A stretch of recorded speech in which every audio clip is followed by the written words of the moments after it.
नमस्ते, नमस्ते दोस्तों, स्वागत है आपका हमारी इस सीरीज़ में। इसको हम कहते हैं स्टार्टअप कोड। बिज़नेस के बारे में है, मनी के बारे में है। इस सीरीज़ का कोई फ़ायदा नहीं है अगर आप लोग रोज़ खुद से नहीं पूछते हैं कि आज मैंने किस काम के साथ अपने आप को इन्वॉल्व किया। शिरीष का तो है, वो अपने सब्जेक्ट्स को पढ़ रहा है, वो एक कॉग्निटिव स्किल है। वैभव का भी है, बट गरिमा को अपने आप से पूछना होगा, या जो भी इन वीडियोस को देख रहा है उसको अपने आप से पूछना होगा कि मैं किस चीज़ को कर रहा हूँ, ये नॉलेज को मैं कहाँ अप्लाई करूँगा। नहीं तो ये नॉलेज दिमाग में जाकर के बैठ जाएगा एक एरोगेंस की तरह, घमंड की तरह। ठीक है।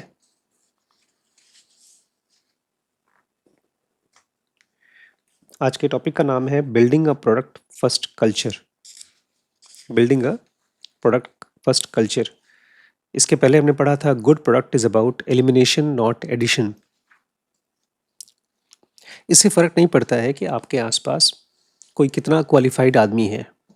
हर इंसान को, चाहे वो एक डॉक्टर हो या कोई इंजीनियर हो, किसी भी इंसान को बिजनेस को ठीक ऐसे ही पढ़ना पड़ेगा जैसे आप एक प्रोफेशन को पढ़ते हैं। थियरी पढ़ना पड़ेगा, फिर इसको प्रैक्टिकल अप्लाई करना पड़ेगा। और इस तरह का knowledge, building a product first culture, इस टाइप का नॉलेज और ख़तरनाक है, क्योंकि ये ट्रेडिशनल बिजनेस के बारे में नहीं है, ये किसी दुकान के बारे में नहीं है, ये स्केलेबल बिजनेस के बारे में है। और मेन टॉपिक क्या है, किस चैप्टर का नाम है, किस चैप्टर के अंदर पढ़ रहे हैं हम लोग? Product is marketing. इसका एक लाइव एग्जांपल हम लोगों ने देखा। 3 अलग अलग जगहों पर हमने सर्विसेज को लिया था।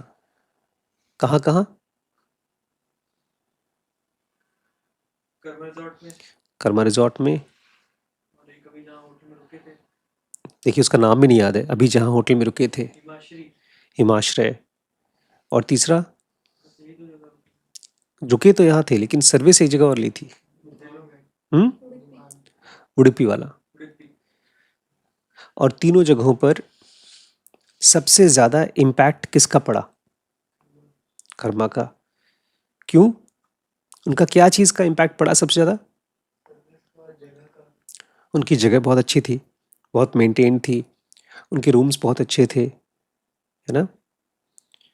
बहुत ही पावरफुल बिजनेस मॉडल है और बहुत कम कॉम्पिटिटर्स हैं उनके। बहुत मुश्किल है। पावरफुल मतलब ये नहीं कि आसान है। अब मैं उसी के बारे में सोच रहा हूँ जब से मैं आया हूँ कि हम लोग ऐसा कुछ कर सकते हैं। और ज़रूरी नहीं कि मैं सोच रहा हूँ तो आप नहीं सोच सकते।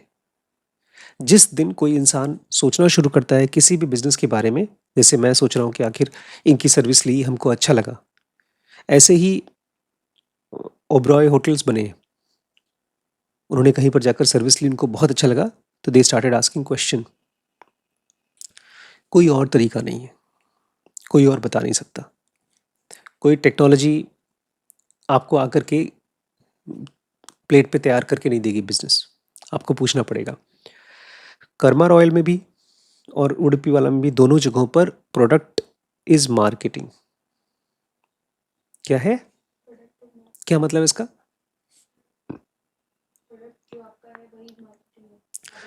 आपका प्रोडक्ट अगर बहुत अच्छा नहीं है तो आप कितना भी मार्केटिंग कर लो, कोई फायदा नहीं होने वाला। ये प्राइमरी है। और आज का, बल्कि मैं जब उडुपी वाला में खाना खा रहा था तो उनके कपड़ों से और उनके स्टाफ के बिहेवियर से भी मुझे बड़ी खुशी हो रही थी। उनका बिहेवियर बहुत अच्छा था कंपेयर टू एमपी स्कैन।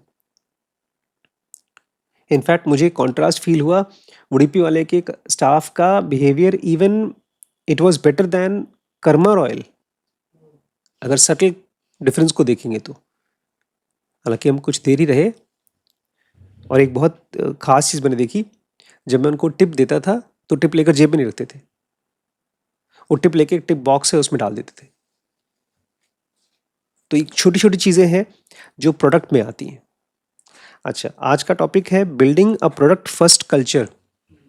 देखिए, अब मैं बड़ी मम्मी को बता रहा था कि आप लोगों के लिए बिजनेस जॉब करना तो बहुत मुश्किल है, क्योंकि आप लोग प्रोफेशनली अभी ट्रेन नहीं हुए आप दोनों। लेकिन बिजनेस करना भी बहुत मुश्किल होगा। क्यों? आता नहीं है। तो कैसे करेंगे, क्या करेंगे?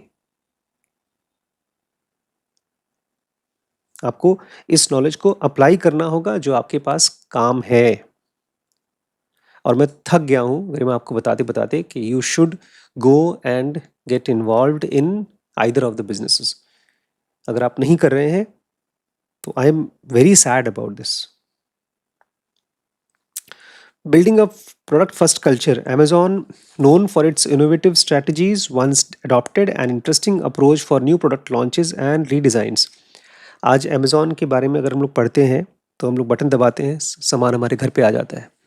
तो उनका इनोवेटिव स्ट्रैटेजीज है, मतलब उनका जब भी कोई बिजनेस उनको लॉन्च करना है, कोई नया चीज़ लॉन्च करना है, तो एक बहुत ही नया तरीका है उनके पास। Once adopted an interesting approach for new product launch and redesign. जब भी उनके यहाँ कोई नया प्रोडक्ट लॉन्च होगा या कोई नया रीडिज़ाइन करना होगा तो उनका एक बहुत नया तरीका था। They would start by crafting a hypothetical press release. वो सबसे पहले क्या करेंगे? एक हाइपोथेटिकल प्रेस रिलीज बनाएंगे। जैसे मान लीजिए उनको कोई नया फ़ोन लॉन्च करना है, तो अभी कुछ नहीं किया, एक प्रेस रिलीज बना लिया कि हम नया नया इस टाइप का फ़ोन बना रहे हैं। Outlining the vision of the new product and how it would enhance the customer experience. और इसका विजन डालेंगे कि ये जो नया प्रोडक्ट है वो कैसा होगा और कस्टमर्स की ज़िंदगी कैसे आसान हो जाएगी।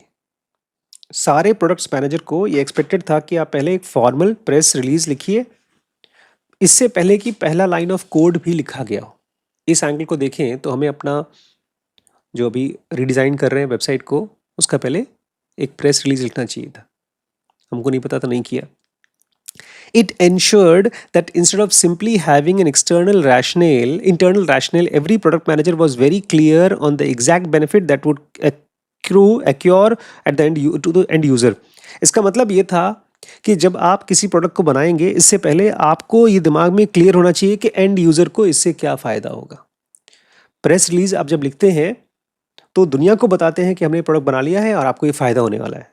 ये चीज़ प्रोडक्ट बनने से पहले ही जो प्रोडक्ट मैनेजर है उसको पता होना चाहिए। If the press release was not compelling enough, there was no need to go through the other stages of the product specification. और अगर आपका प्रेस रिलीज बहुत पावरफुल नहीं है तो फिर आगे उस प्रोडक्ट पे काम ही नहीं होगा। This strategy prioritises outcomes for users rather than output of product itself. इस स्ट्रैटेजी में हमेशा जो यूजर्स हैं उनके लिए आउटकम प्रायोरिटाइज किया जाता था, बजाय कि आपका प्रोडक्ट क्या है। हमारे दिमाग में बहुत अच्छा आइडिया प्रोडक्ट का, लेकिन उससे प्रोडक्ट के यूजर को क्या फायदा होगा, ये चीज जोर डालने की कोशिश करते थे। समझ में आ गया?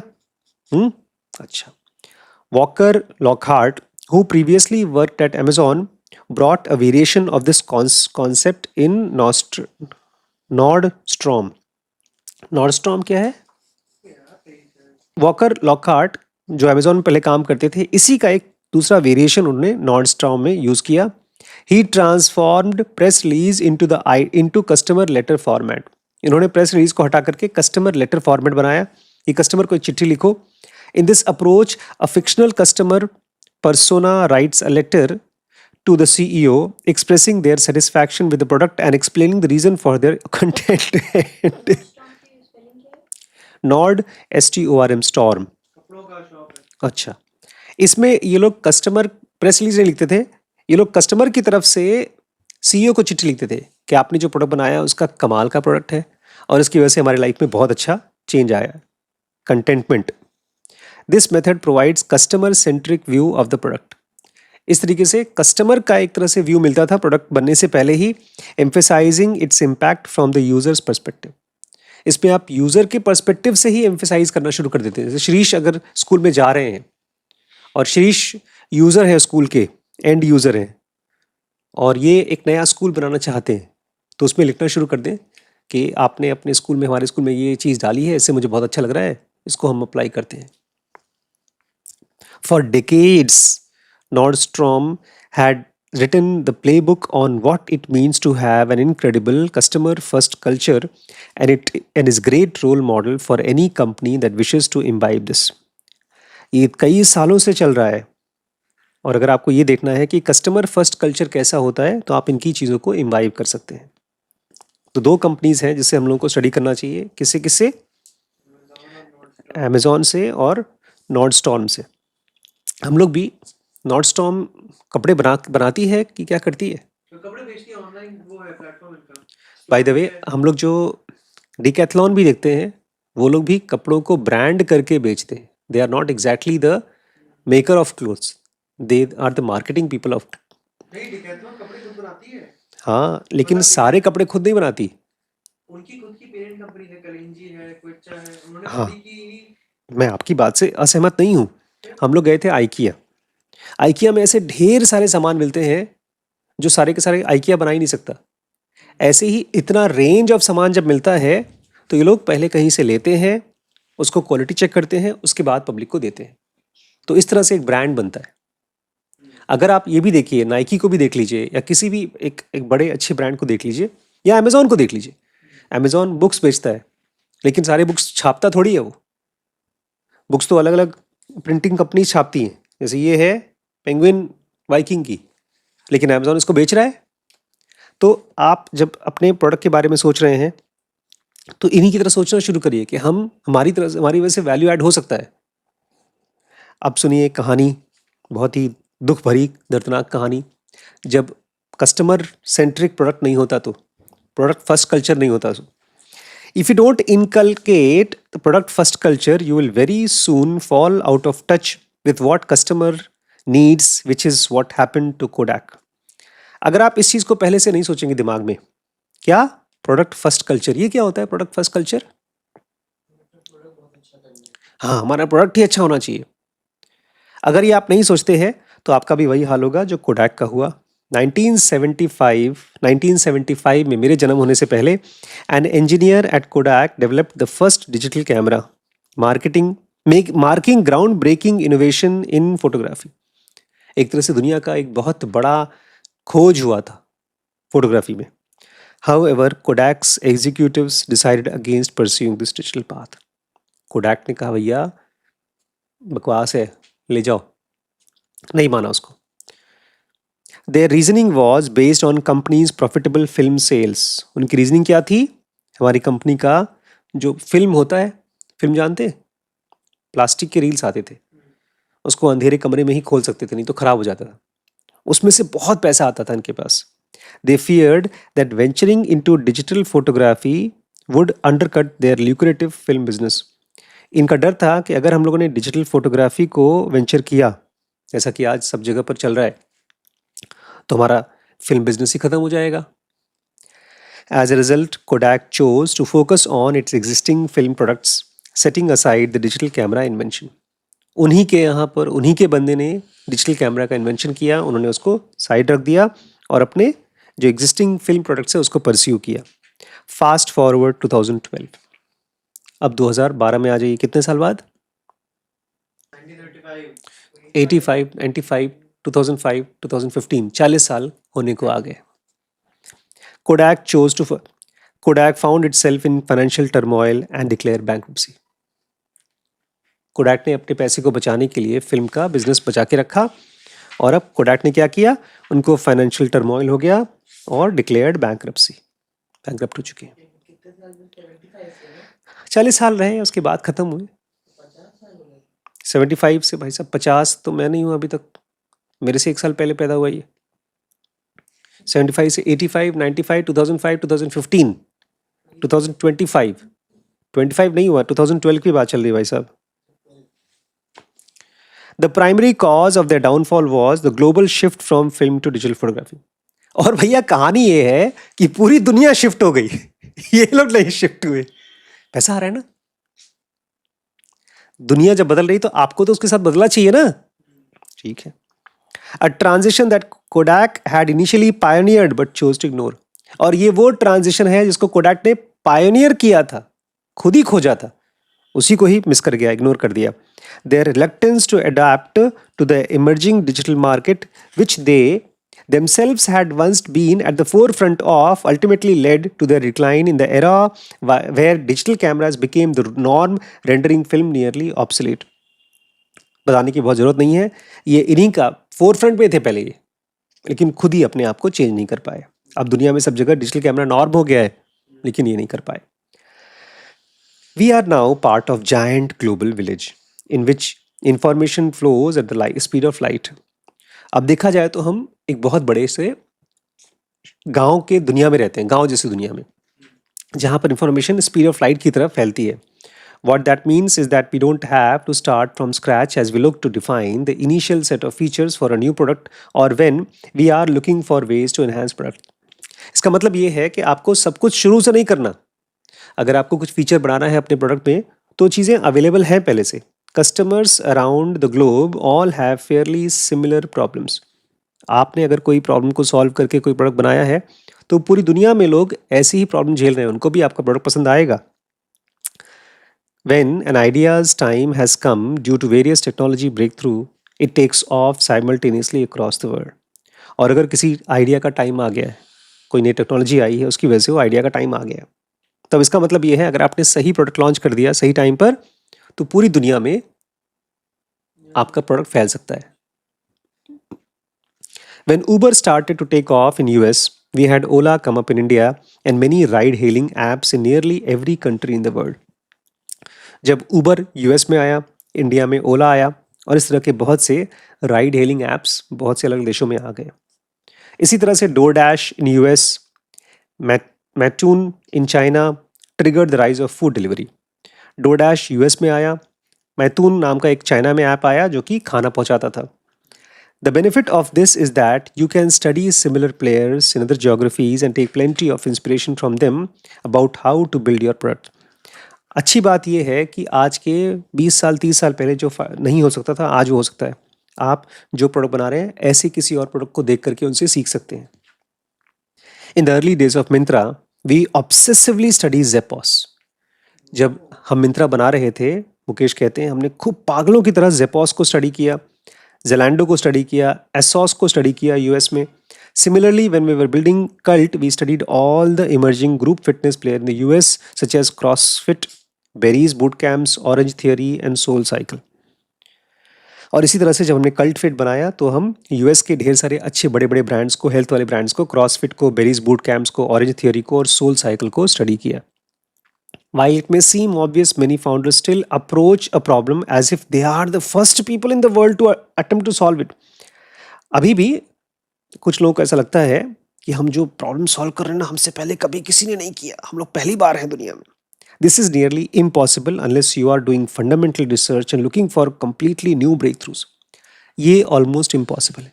जो भी आप प्रॉब्लम सॉल्व करने की कोशिश कर रहे हो, कहीं ना कोई कर रहा है. या तो आप भैया आइंस्टीन की तरह हो, कोई फंडामेंटल चीज़ कर रहे हो. What most entrepreneurs engage in is applied problem solving, and in nearly every case, there are people in other geographies who have either already solved the problem or are actively trying to solve. हम लोग कोई fundamental research नहीं कर रहे हैं, जो हम कर रहे हैं उसको बोलते हैं अप्लाइड प्रॉब्लम सॉल्विंग. मतलब जो भी आपका प्रॉब्लम है, वो किसी न किसी जगह पर कोई आदमी सॉल्व कर रहा है या तो कर चुका है. A lot of these companies have many smart people obsessing about the problem every single day. बहुत सी अच्छी कंपनीज हैं जो आप जिस प्रॉब्लम को सॉल्व करें उसी के बारे में वो ऑब्सेस्ड होकर के काम कर रही हैं. By studying how they are approaching the problem and then mapping it in your local context, you can make major strides in matter of days, avoiding lots of dead end approaches. तो उन companies को अगर आप खोज करके research कर लें, तो आप कुछ ही दिनों में अपना जो नुकसान हो सकता है वो बचा सकते हैं. Sometimes it also helps to ask, और कभी कभी आपको पूछ भी लेना चाहिए, who else has tried to solve this problem and why did they fail? आपको क्वेश्चन पूछना चाहिए कि जो मैं करने जा रहा हूँ, मुझसे पहले किसने किया है और वो क्यों फेल हुए हैं. ये क्वेश्चन हमेशा पूछना चाहिए लोगों को. When we were trying to build Care.fit to approach primary care in completely different manner, we looked at many other players in India who have tried to build primary care first solution but couldn't scale. एक चीज़ होती है, इसको बोलते हैं primary primary first care. Primary first care मतलब primary care. Primary care first. Primary care मतलब घरों में जो बूढ़े लोग होते हैं जिनके पास कोई रहने वाला नहीं है साथ में, वो फ़ोन कर दे और खट से आपको आकर के प्राइमरी केयर दे देंगे। तो ये बोल रहे हैं मुकेश बंसल, हम जब केयर फिट बना रहे थे तो हमको लगा कि किसी ने बनाने की कोशिश की होगी और उनका सोल्यूशन नहीं बढ़ा, स्केल नहीं हुआ। तो क्यों नहीं हुआ?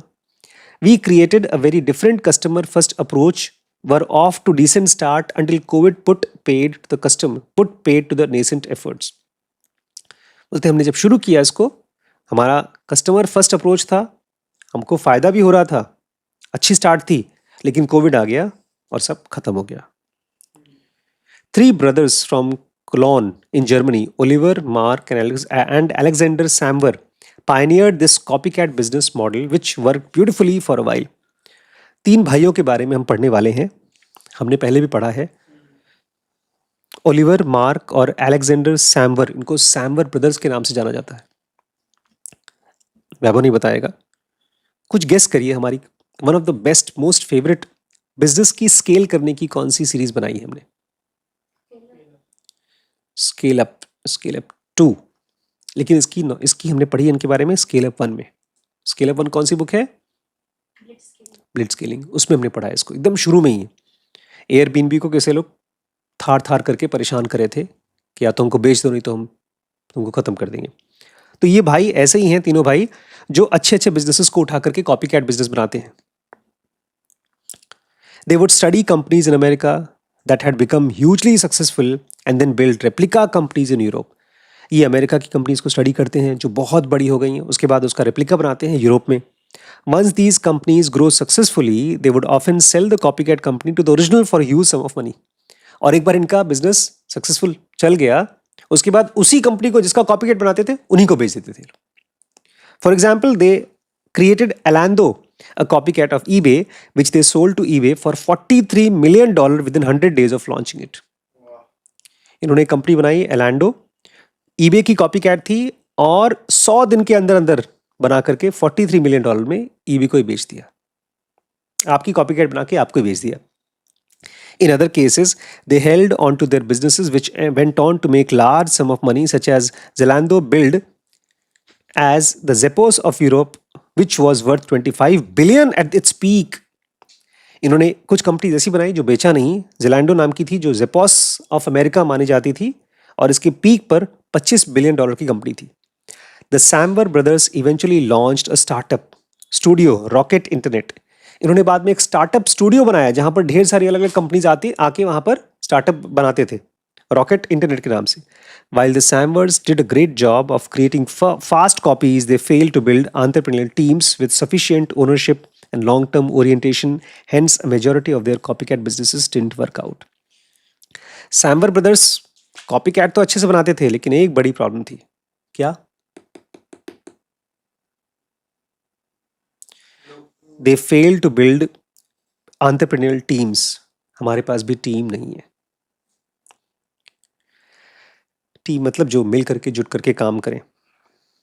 टीम वो होती है जो सफिशिएंट ओनरशिप लेती है कि मैं ले रहा हूं, मैं काम करूंगा। लॉन्ग टर्म ओरिएंटेशन होता है और इसलिए उनके कॉपीकैट्स बहुत बड़े नहीं होते थे। एक पॉइंट के बाद वो बेचते थे या तो खत्म हो जाती थी। In India, D2C aggregators such as Mensa, Goat Brands, and Global Bees were all inspired by the rise of D2C platforms. India में कुछ D2C प्लेटफॉर्म्स है। D2C मतलब जैसे कि मिंत्रा है या अमेजोन है, डायरेक्ट टू कंज्यूमर्स। मतलब हम सीधे दुकान से नहीं खरीद रहे हैं, डायरेक्ट टू कंज्यूमर्स, कस्टमर को बेच रहे हैं।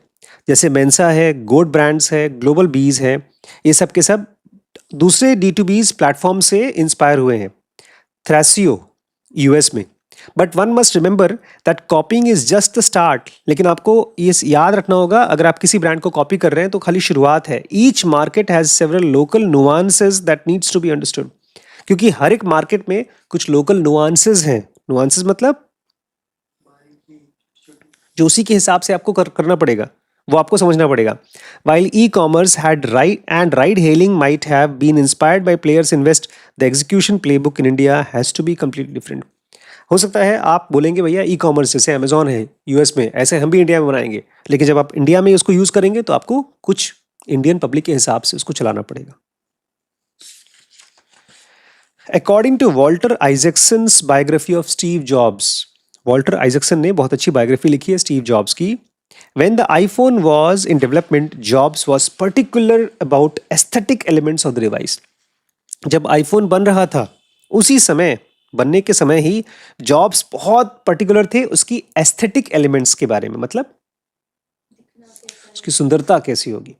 He believed that the design of the product was not just about how it looked, but also how it felt to the users. उनका ये मानना था कि डिजाइन मतलब खाली प्रोडक्ट कैसा दिखता है ये भर नहीं, वो कैसा फील होता है। आज जितने भी आप लोग स्मार्टफोन चलाते हैं वो सब इसी की कॉपी कैट है। This philosophy extended to the smallest details including the curvature of the iPhone's corner, और छोटी से छोटी डिटेल में वो लोग इस चीज को ध्यान रखते थे, यहां तक कि आईफोन का कर्वेचर कैसा होगा। Jobs was reportedly so focused on getting the corners just right that he summoned the design team to discuss the radius of the curves. Jobs इतना फोकस था कि उसने टीम को सम्मन किया कि मुझे इसका प्रॉपर वो चाहिए, रेडियस चाहिए, कि तुमने जो कर्व बनाया है उसका रेडियस कितना। इसलिए आज भी जो आईफोन का कर्व है बाकियों के कर्व से बेटर है। He felt that the original design wasn't quite perfect and insisted on making slight adjustments until it felt right to him. उसको लगता था जो ओरिजिनल डिजाइन है वो परफेक्ट नहीं है और उसके पीछे पड़ा रहा जब तक एकदम सही ना हो जाए। This level of detail might have seemed excessive to some, but it was part of Jobs' approach to crafting products that were not only functional but also beautiful and enjoyable to use. कुछ लोगों को लगेगा ये पागल है, सन की इतना पागलपन क्यों, लेकिन उसका यही तरीका था ताकि वो इतने खूबसूरत, फंक्शनल तो हो लेकिन खूबसूरत और एंजॉयबल प्रोडक्ट्स भी यूज कर सके। आज हम लोग जो डोसा वगैरह खा के आए हैं, पूरे लखीमपुर में ऐसा डोसा नहीं मिलता, इलाहाबाद में ऐसा डोसा नहीं मिलता। उन्होंने इसको परफेक्ट किया अपने रेसिपी को। It also reminded the team periodically that small details matter and that no detail was too small for Jobs himself to obsess over. और इस चीज़ के लिए ये भी अच्छा रहेगा आपको याद दिलाने के लिए कि स्टीव जॉब्स के हिसाब से कोई भी डिटेल छोटी नहीं है और कोई भी डिटेल ऐसी नहीं है जिसके लिए आप ऑब्सेस्ड ना हो। Over time this became an integral part of the product culture of Apple. आपको याद है हमारे चैप्टर का नाम क्या है, आज के वीडियो का नाम? Building a product first culture. छोटी छोटी चीज पर इतना दिमाग लगाकर दिमाग खराब करना अब एप्पल का कल्चर बन गया, product culture of Apple. Similarly if you read about evolution of Tesla as a product, ऐसा ही अगर आप टेस्ला को भी स्टडी करेंगे, Elon Musk would time and again obsess about small details and challenge its engineer to make the impossible possible. Elon Musk engineer के साथ बहस कर करके छोटी छोटी डिटेल्स पर भी बहस करता है और इम्पॉसिबल को पॉसिबल बनाने की कोशिश करता है। In one such example, he insisted that door handles should automatically pop out at a touch. एक अभी हमने XUV शायद 700 देखा था, कोई गाड़ी देखी है, एकदम नई है, 30-40 लाख की है, महिंद्रा की, उसमें ये फीचर डाला है। अब टेस्ला का इलॉन मस्क बोलता था जब उसके दरवाजे खोलना होगा क्लिक करो और वो डोर नॉब्स खुलना चाहिए, बाहर आना चाहिए। In one such example, in the end, they executed the idea, which became one of the most loved feature of Tesla car. और अंत में क्या हुआ, ये आइडिया इतना एग्जीक्यूट कर लिया गया और इस टेस्ला कार का one of the most favourite idea आया, featured, loved feature. Attention to detail is the essence of product first culture. तो प्रोडक्ट फर्स्ट कल्चर कैसे बना सकते हैं आप? अटेंशन टू डिटेल्स, छोटी छोटी चीज पर ध्यान देना। You need to obsess over the tiniest thing to really create a product that is one of a kind. आपको छोटी छोटी चीज पर ऑब्सेस होना पड़ेगा, तभी जाकर आप ऐसा प्रोडक्ट बनाते हैं जो कि वन ऑफ अ काइंड होगा। In fact, it's often the unexpected little things that you build in the app that draws people in, and not its basic functionality which is expected. सच्चाई तो ये है कि ये जो छोटी छोटी अनएक्सपेक्टेड चीज़ें आप बना देते हैं ऐप में, वो लोगों को घसीटता है अपनी तरफ। खाली फंक्शनैलिटी नहीं, वो तो भैया एक्सपेक्टेड ही है। Duolingo's success story highlights the importance of attention in details in the competitive mobile market app.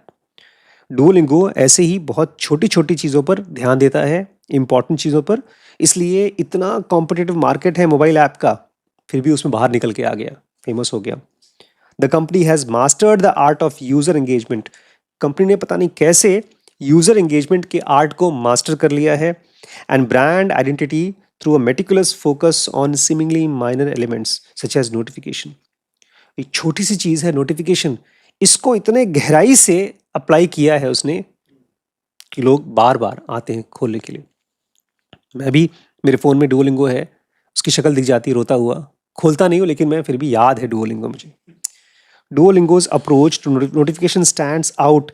They are crafted with humor, cheekiness and occasionally a nudge of guilt. Duolingo का जो notification है वो हंसी, थोड़ा बहुत मजाक, या कभी कभी आपको गिल्ट कराने के लिए बना हुआ है। Imagine a user neglecting their lesson for a bit only to receive a playful reminder from Duolingo. Miss, yes, your Spanish tree is getting lonely. आप कभी देखिए डुओलिंगो का लेसन आएगा, आपने एक हफ्ते से उसको टच नहीं किया, बोलेगा हमारी याद आ रही ना, तुम्हारा डुओलिंगो का पेड़ सूख रहा है, अकेला है। This clever strategy fosters a personal connection between the user and the app. ये बहुत चालाक स्ट्रैटेजी है जहां पर एक यूजर और एक ऐप में एक पर्सनल रिलेशनशिप बन जाता है, demonstrating how small touches can significantly impact user experiences and brand perception. और ये दिखाता है किस तरह से छोटे छोटे टचेस यूजर के एक्सपीरियंस को और ब्रांड के परसेप्शन को, कि ब्रांड कैसा परसीव होता है, ये बहुत बड़ा इम्पैक्ट डाल सकता है। एआई आने के बाद भी दुनिया कौन बदलेगा? जो लोग बहुत छोटे छोटे डिटेल्स पे पागल हो जाएंगे। आज हमने 4-5 एआई का नाम सुना, परप्लेक्सिटी, जेमिनाई, चैट जीपीटी, गोर्क, और सबसे सस्ता डीप सीक। इन सब की अपनी अलग अलग क्वालिटीज हैं, क्योंकि इनके फाउंडर्स अलग अलग चीजों के लिए पागल थे। कोई भी, मां बोलती है कोई धंधा छोटा नहीं होता, ऐसे ही ये क्या बोलते हैं, कोई डिटेल छोटा नहीं होता। नहीं तो आप भी अपना कोडैक बन जाइए, 40 साल लगेंगे लेकिन धीमे धीमे खत्म हो जाएंगे।